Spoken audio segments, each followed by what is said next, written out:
I like my green with crystals like Folgers, picking up momentum, rolling like boulders. They call me ice, but I'm really much colder. My rhymes is heavy like the weight on my shoulders. I'm spitting that red hot smoldering lava. I fight to the end like the Navajo. Crack a bottle though, make it the goose with cranberry and triple sec. Triple my check, I feel the ripple effect of a fool on the loose. I hit you from every angle, from obtuse to right. Street shit like JJ, I'm dynamite. Slide me some dough, I show you an execution in the flesh, and promise not to leave nothing left. If you bomb it, I keep stabbing, shooting, damaging, looting, till it ain't no disputing who the greatest is. All right, party people, thanks for joining Mike Robertson Boulevard. I got a special. I like my green with crystals like Folgers. I got a wonderful guest that's going to change your life today. I want to introduce you to the Hypno Chick, also known as Kendall Cobb. I don't even know what else to say other than introduce her and bring her on the show and tell you what she did for me using hypnosis. Let's run it. Kendall, how you doing? Hey, Mike. Thank you for having me. Hey, thanks for joining me. This is It's like a an long honor. time coming. We talked about this around like 6 months ago, right? Yeah. Well, I had to let my results work on me a little bit and everything. But I know I really wanted to bring you on so that I could really share with the people, a different way to look at sort of managing your life. Really, it's hard to really describe in a couple of words because you really help people improve their lives. At the end of the day, would you say that? I say we work together. Absolutely. Absolutely. Absolutely. So specifically what we're talking about here today, people, is hypnosis. And us melanated folks, we kind of shy away from hypnosis because of, a lot of various things. Are you finding that it's like getting Black people to believe in it? I didn't start having Black clients until March 2021, and I've been in the business for 24 years. This March coming, 2022, will be 25 years. Wow. Yeah, You've been and I doing can this. count my Black clients or melanated clients on two hands. Wow. Prior to that first interview that I did. And then I think the timing was right. I think that it was just a number of things came together. It was a perfect storm. So, yeah. And now I would say 95% of my clients are now people of color. So this is a very exciting time for me. Wow. Okay, so you were doing it 24 years before our people started to basically open up to the idea, and then you just flipped. Like, what do you think happened? What changed in the last year that made us pay attention more? I think just, social media and media in general, we've been talking about therapy. We've been opening up more to therapy.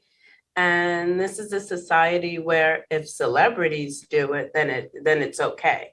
So I think that's what really changed the dynamic and just the way we started thinking about therapy as a people.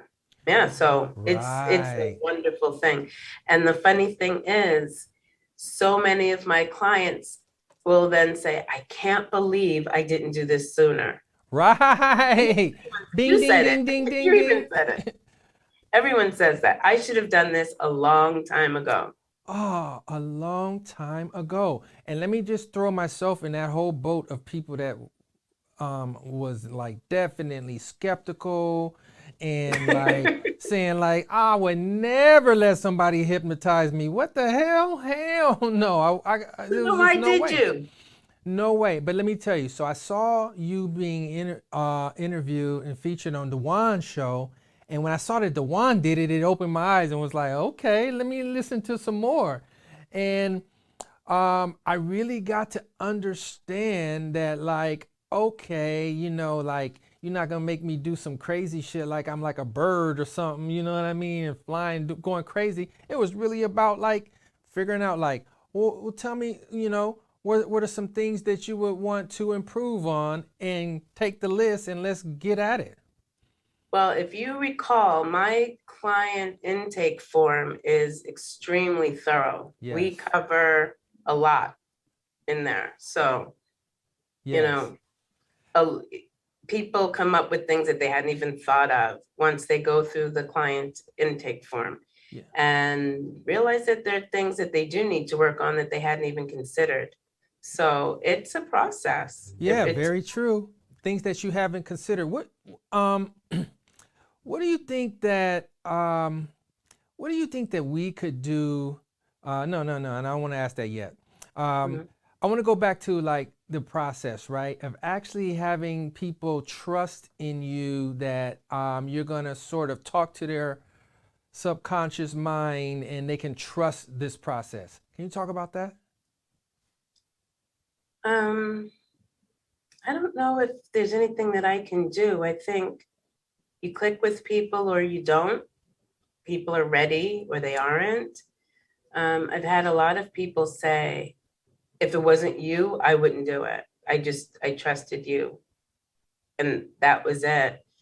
A lot of women will say, I would never trust a man to do it. A lot of women have issues. They have past traumas with rape or incest or attempted sexual assault. They don't feel comfortable going to a man. I've had a lot of melanated people say, I would only trust you. I saw Get Out. I'm not trusting anyone else.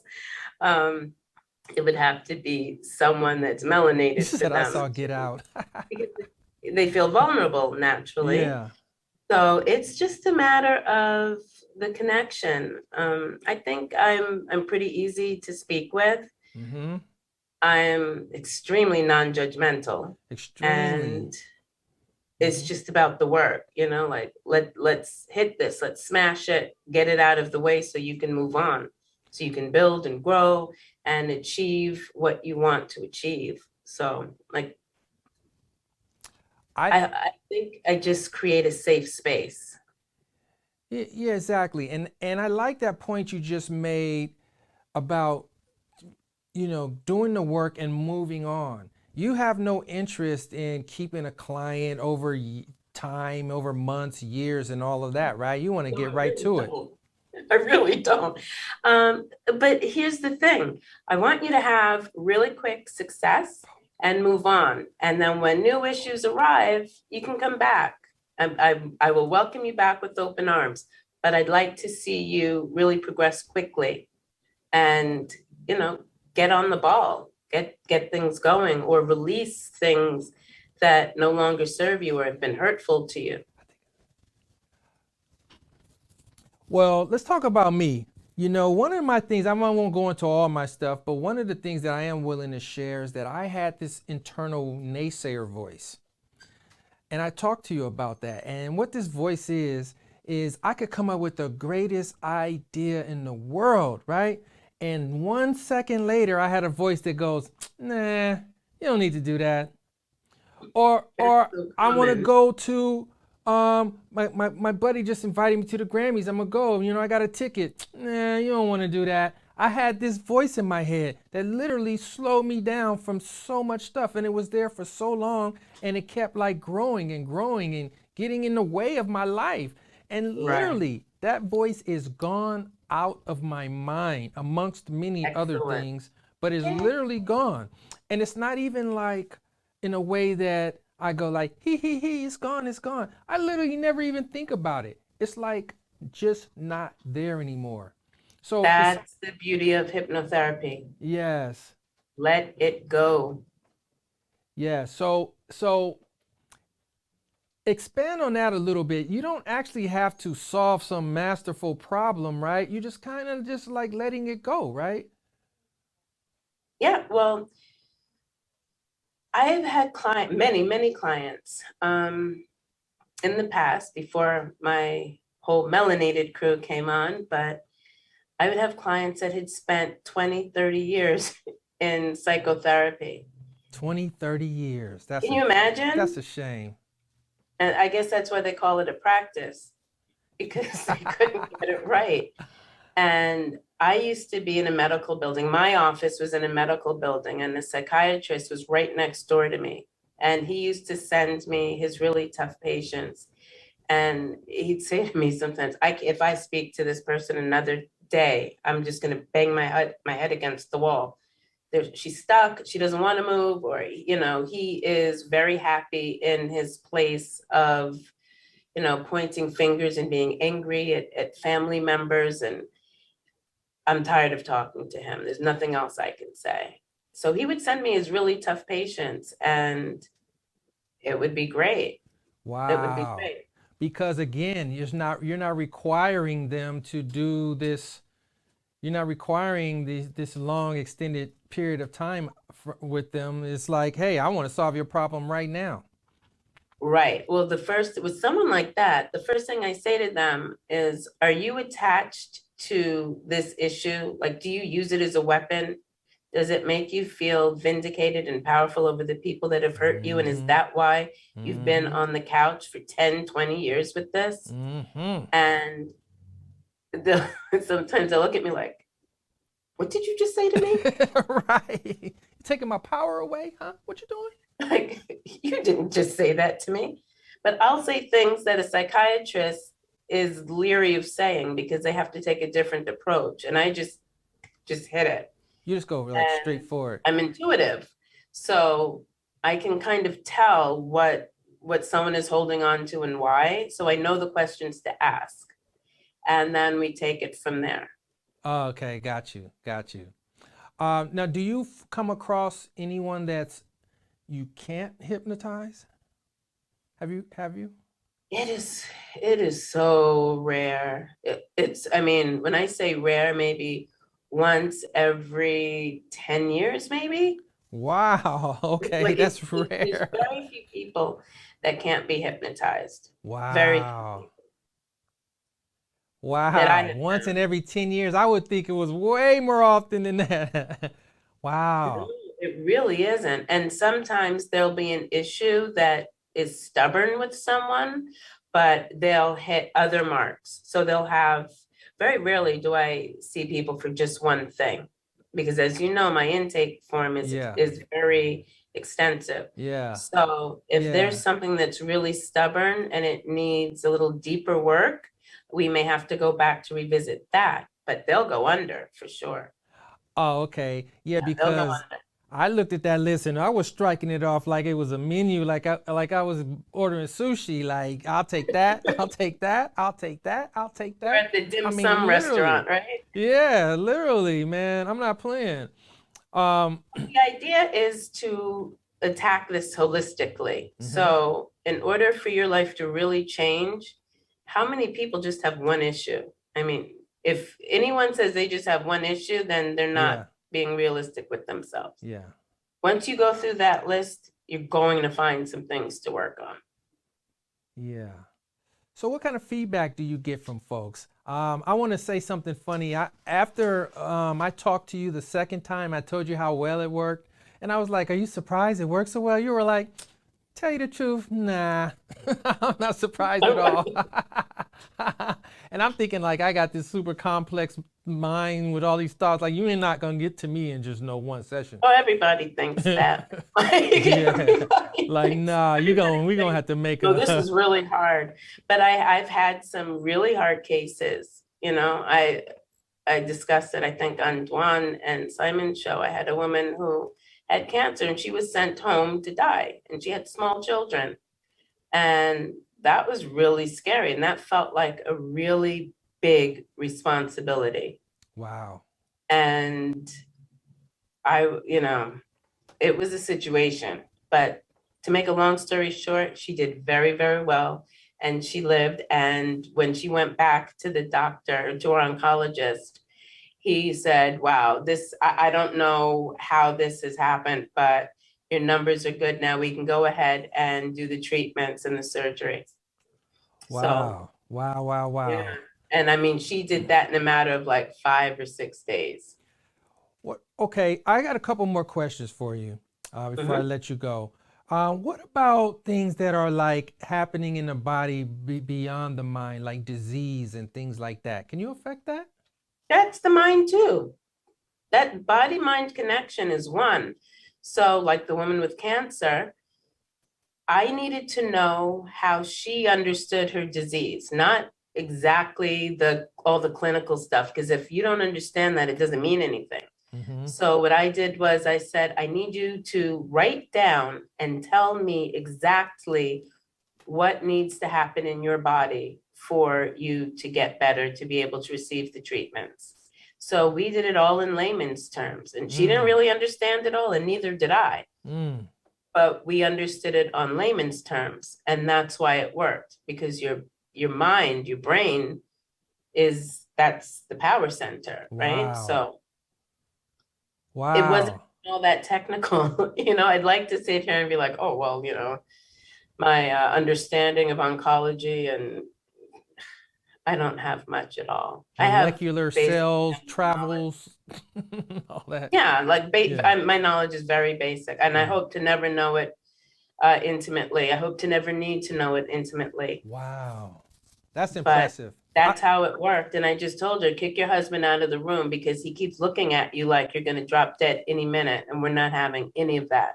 So kick him out of the bedroom, make him leave your meals at the door. Don't open the door to take your tray until you hear him at the bottom of the steps. And he called me out, called me up, cursed me out, called me all kinds of terrible names, called me everything but a child of God. And in the end, he sent me the most beautiful bouquet I've ever seen. Huge, beautiful bouquet. Wow. Wow. I got to keep you on speed dial, man. And her Tell all my oncologist friends and never sent family, me. whatever happens to me, call this lady.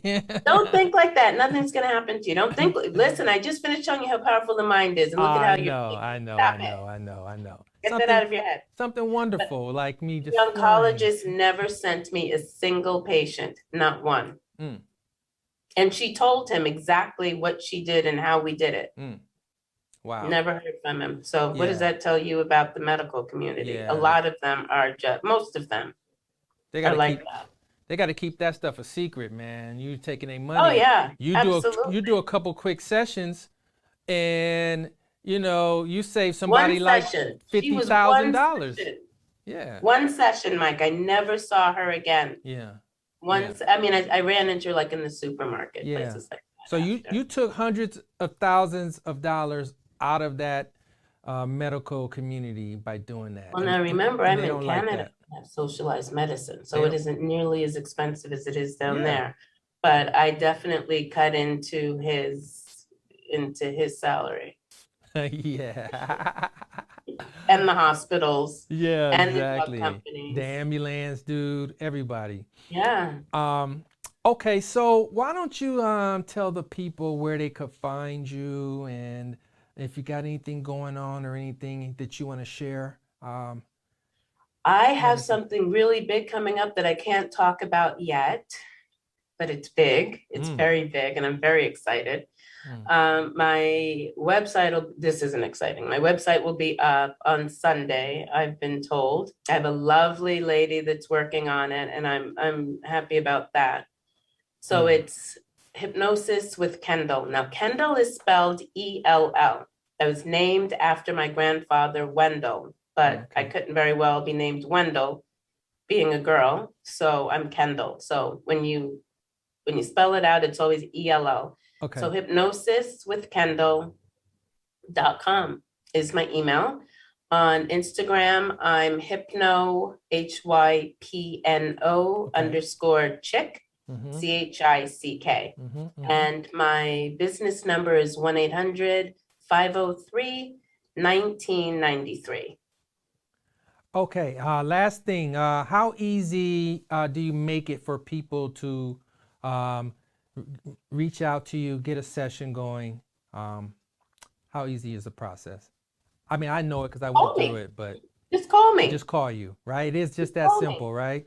Yep. It's that simple. Wow. Okay, so I really want to just say thank you for joining and staying up late for us. I know you're in Toronto. Thank you for having I wanted me. to just share your magic with, with my listeners, because everybody has something that they deal with, that they're going through, and you don't have Absolutely. to go through this daunting therapy for years and years and years when you can see somebody that's really true and about the business, that does um, um, that can use hypnosis to basically cure what your problems are. So I wanted to introduce that to the folks. I really appreciate you, and you know, you guys give me a shout or follow her on Instagram, and let's solve what this problem is that's going on in your life that could just make your life better and stuff. You see me smiling, right? Well, you know what? It doesn't have to be a big problem. It doesn't Yeah. have to be something that requires psychotherapy. Yeah. It could be breaking a habit or forming a habit.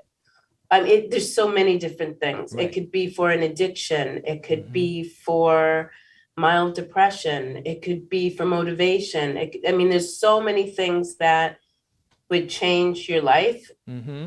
Mm-hmm. that aren't necessarily, that require psychotherapy. Right. It True. can be used for so many things. True. True. True. Wow.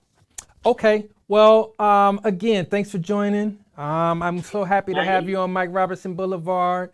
And we will be getting this footage up, and I'll tag you and everything. And again, thanks for joining. Thank you. All right. Have a good night. Get some Bye. sleep. I will. All right. Bye-bye. All right. Bye. I like my green with crystals like Folgers.